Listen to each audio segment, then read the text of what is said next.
ನಮಸ್ತೆ. ಚೌತಿ ಹತ್ರ ಬಂತು. ಗಣೇಶನ ಹಬ್ಬಕ್ಕೆ ಒಂದು ವಿಶೇಷವಾದ ಅರ್ಥ ಇದೆ. ಗಣೇಶನ ಮೂರ್ತಿ ನಿರ್ಮಾಣಗೊಂಡಿದ್ದೆ ಮಣ್ಣಲ್ಲಿ.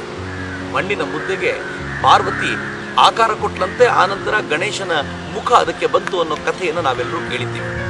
ನಾವು ನಮ್ಮ ಮನೆಗಳಲ್ಲಿ ಚೌತಿಯನ್ನು ಆಚರಣೆ ಮಾಡ್ತೀವಿ. ಆಚರಣೆ ಮಾಡುವಾಗ ಮನೆಯಲ್ಲಿ ಆ ಮೂರ್ತಿಯನ್ನಿಟ್ಟು ಪೂಜೆ ಮಾಡ್ತೀವಿ. ಚೌತಿ ಅದೆಷ್ಟು ಪರಿಸರ ಸಂಬಂಧಿ ಅಂತಂದ್ರೆ, ಈ ಹಬ್ಬ ಬರೋದೇ ಮಳೆಗಾಲದ ವೇಳೆಗೆ.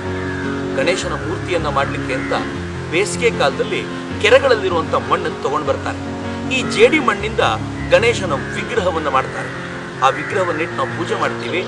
ಆನಂತರ ಮಳೆಗಾಲದಲ್ಲಿ ಆ ವಿಗ್ರಹವನ್ನು ಬಿಟ್ಬಿಡ್ತೀವಿ.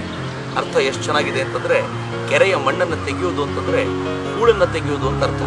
ಗಣೇಶನ ವಿಗ್ರಹವನ್ನು ಮಾಡಿ ಪೂಜೆ ಮಾಡ್ತೀವಿ. ಮಳೆ ತುಂಬಾ ಆಗಿ ಕೆರೆ ತುಂಬಿ ಕಟ್ಟೆಗಳು ಒಡೆಯೋ ಸಂದರ್ಭಕ್ಕೆ ಸರಿಯಾಗಿ ಗಣೇಶನ ವಿಗ್ರಹವನ್ನು ವಿಸರ್ಜನೆ ಮಾಡ್ತೀವಿ. ಆಗ ಈ ಮಣ್ಣು ಕಟ್ಟೆ ಒಡೆಯದಂತೆ ತಡೆಯುತ್ತೆ. ಗಣೇಶ ನಮ್ಮನ್ನು ರಕ್ಷಣೆ ಮಾಡ್ತಾನೆ. ಆದರೆ ಕೆಲವಾರು ವರ್ಷಗಳಿಂದ ನಾವು ಗಣೇಶನ ಹಬ್ಬವನ್ನು ತುಂಬ ವಿಕೃತಗೊಳಿಸ್ಬಿಟ್ಟಿದ್ದೀವಿ. ಮಣ್ಣಿನ ವಿಗ್ರಹದ ಬದಲು ಪ್ಲಾಸ್ಟರ್ ಆಫ್ ಪ್ಯಾರಿಸ್ನ ವಿಗ್ರಹ ಮಾಡ್ತಾ ಇದ್ದೀವಿ. ಅತ್ಯಂತ ದೊಡ್ಡ ವಿಗ್ರಹವನ್ನು ಕೂರಿಸಬೇಕು ಅನ್ನೋ ಭರಾಟೆಯಲ್ಲಿ ಈ ಪ್ಲಾಸ್ಟರ್ ಆಫ್ ಪ್ಯಾರಿಸ್ನ ಗಣೇಶನನ್ನು ಮಾಡ್ತೀವಿ. ಆದರೆ ಅದನ್ನು ಕೆರೆಯಲ್ಲಿ ಮುಳುಗಿಸ್ಲಿಕ್ಕೆ ಅಂತ ಹೋದಾಗ ಅದು ಮುಳುಗೋದಿಲ್ಲ. ಯಾರೋ ಮುಳುಗಿಸ್ಲಿಕ್ಕೆ ಅಂತ ಹೋದವನು ಗಣೇಶನ ವಿಗ್ರಹದ ಮೇಲೆ ನಿಲ್ತಾನೆ, ಕುಣಿತಾನೆ, ಅದರ ಕೈ ಕಾಲುಗಳನ್ನು ಕಡಿದು ಬಿಡ್ತಾನೆ. ನೋಡಬೇಕಾದ್ರೆ ಹೊಟ್ಟೆ ಉರಿದೋಗ್ಬಿಡುತ್ತೆ.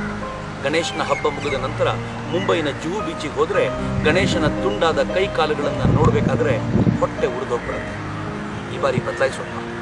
ಈ ಬಾರಿ ನಾವು ಹಬ್ಬ ಆಚರಣೆ ಮಾಡಬೇಕಾದಾಗ ಪ್ಲಾಸ್ಟರ್ ಆಫ್ ಪ್ಯಾರಿಸ್ನ ಗಣೇಶ ವಿಗ್ರಹ ಇಲ್ಲ, ಮಣ್ಣಿನ ವಿಗ್ರಹವನ್ನೇ ಬಳಸ್ತೀವಿ ಅಂತ ಒಂದು ಸಂಕಲ್ಪ ಮಾಡೋಣ. ಈ ವಿಗ್ರಹಕ್ಕೆ ನಾವು ಕೆಮಿಕಲ್ ಕಲರ್ ಬಳಸೋದು ಬೇಡ, ನ್ಯಾಚುರಲ್ ಬಣ್ಣವನ್ನೇ ಬಳಸೋಣ. ಇಲ್ಲ ಅಂದ್ರೆ ಮಣ್ಣಿನ ಬಣ್ಣವೂ ಸುಂದರವೇ. ನಾವು ಗಣೇಶನಿಗೆ ಒಂದೇ ಒಂದು ದಾಸವಾಳದ ಹೂ ಬೇಕಿದ್ರೂ ಹಾಕೋಣ, ಪ್ಲಾಸ್ಟಿಕ್ ಹಾರ ಹಾಕೋದಿಲ್ಲ ಅಂತ ಸಂಕಲ್ಪ ಮಾಡೋಣ. ಇಷ್ಟು ಮಾಡಿದ್ರೆ ನಿಜವಾಗ್ಲೂ ಪರಿಸರ ಪ್ರೇಮಿಯಾಗಿರುವಂತ ಗಣೇಶ ನಮ್ಮಿಂದ ಸಂತುಷ್ಟನಾಗ್ತಾನೆ. ಈ ಬಾರಿಯ ಚೌತಿ ಸಾರ್ಥಕವಾಗುತ್ತೆ. ಹಾಗಿದ್ರೆ ಮಣ್ಣಿನ ಗಣಪ, ಮಣ್ಣೆ ಗಣಪ, ನಾವೆಲ್ಲರೂ ಆ ಮಣ್ಣಿನ ಗಣಪನನ್ನು ಪೂಜಿಸೋಣ.